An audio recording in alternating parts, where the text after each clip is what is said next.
বদরের ময়দানে এই পাশে কোরাইশ, এই পাশে মুসলমানেরা। বিশ্বনবী জালাময়ী ভাষণ দিলেন, তোমরা দেখতে পাচ্ছ এটা বদরের ময়দান না, এটা আল্লাহর জান্নাত, ওই জান্নাতের দিকে ছোট।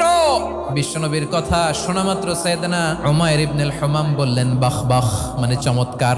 বিশ্বনবী বললেন মা ইয়াহমিলুকা আলা কওলিকা বাখ বাখ ইয়া উমাইর, আমার এই কথা শুনে তুমি কেন বললা বাখ বাখ?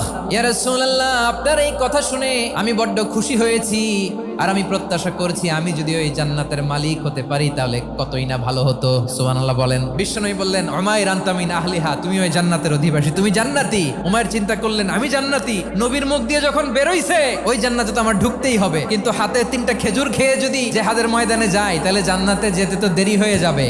এই চিন্তা আসা মাত্রই খেজুর 3টাকে তিনি ছুঁড়ে মারলেন, তলোয়ার বের করে আল্লাহু আকবার বলে বদরের ময়দানে ঝাঁপিয়ে পড়লেন। আল্লাহর শত্রুদেরকে কচুকাটা করে এক পর্যায়ে শাহাদাতের সুধা পেয়ে নিজেও জান্নাতি হয়ে গেলেন। পড়েন সুবহানাল্লাহ।